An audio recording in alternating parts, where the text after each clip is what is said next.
Oh, it is so good to have you home. It's good to be back. You look wonderful. Oh, tougher than I thought, I guess. I'm sorry for what you're going through. Forget about me. Tell me how you are, huh? Well, I think she's absolutely great. He's slightly biased. He was so worried about you when you were gone. One day I'm going to tell you everything, but for now, just suffice to say, I'm back to normal, whatever that is. You know, Dixie, a lot of what's happening with Alex and me up to this point is, well, we owe you for it. What do you mean? Well, you sent Alex to find me at Wild Wind.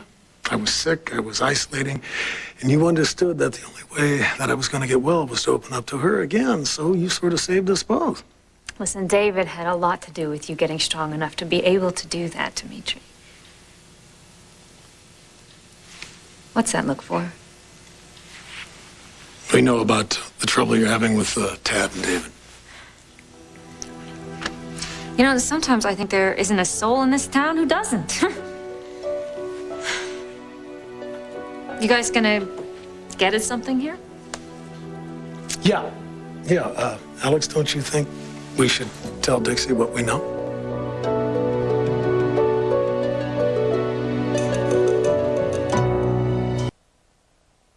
What? Tell me what?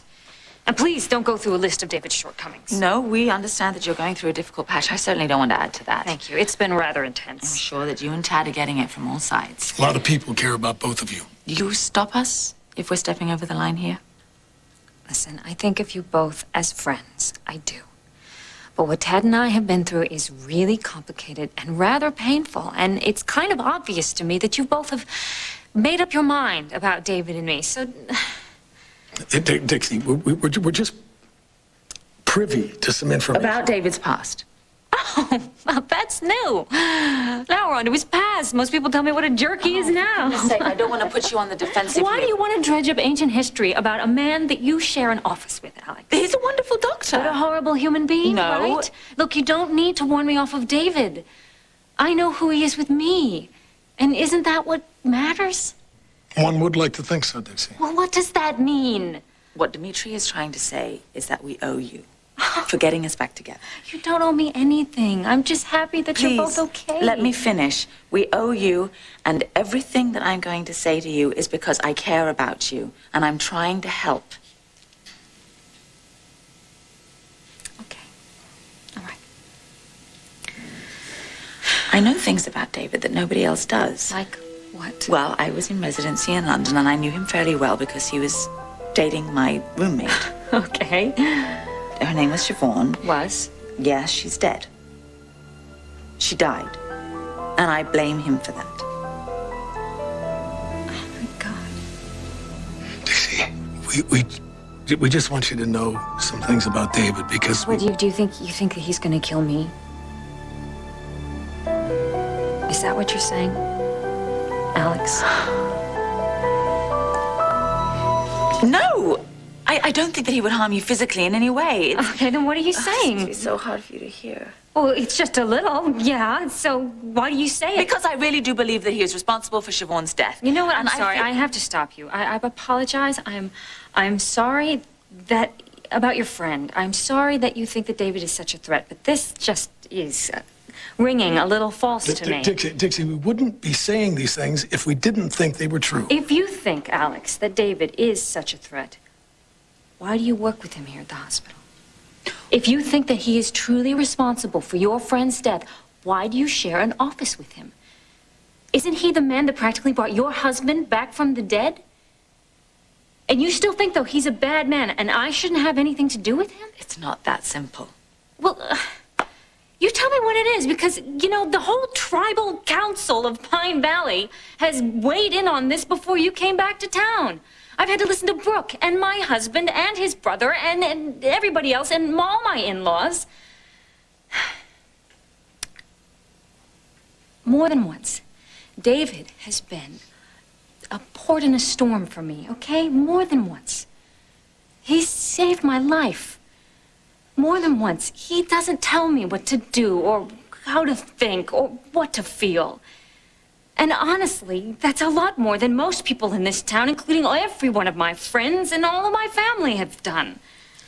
Dixie, we are trying to warn you who this man is. Who was he to you, Dimitri? Wasn't he the guy that saved your life? Saved you from an illness that was killing you? And keeping you away from all the people that you loved? Wasn't that David? Yeah, it was, and I'll always be grateful to him for that. Dixie, I don't have blinders on about this guy. I mean, whatever good he's done for his patients, for me, for you, there is another side to him. And the longer you don't look at that, the more pain it's going to cause you. Alex and I are trying to protect you from that if we can. That's what you want. And hopefully it's what you want, too. You know what I want? I just want everybody to leave me the hell alone.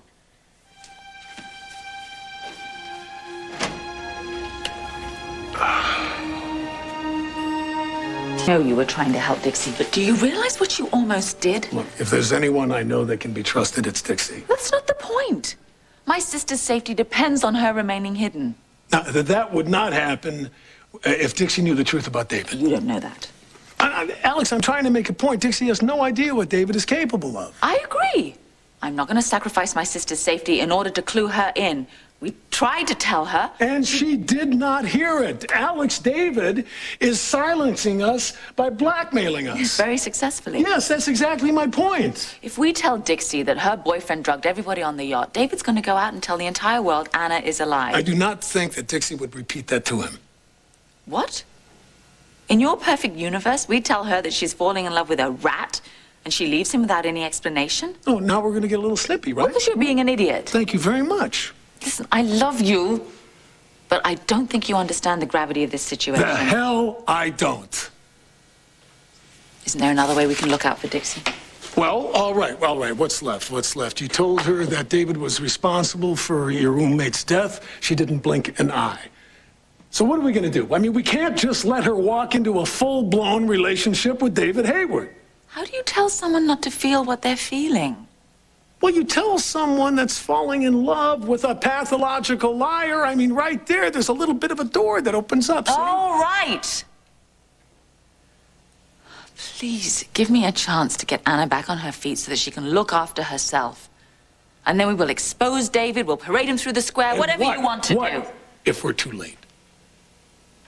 What if she wrecks her marriage, walks away from her family, and into the arms of David Hayward? How are we going to feel then?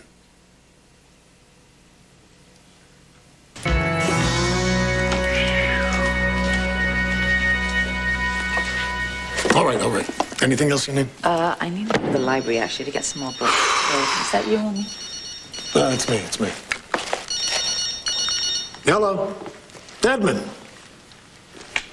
Wait. How long ago? Yeah, she's right here with me. Yeah, we'll hurry. It's Anna. Tell me on the way.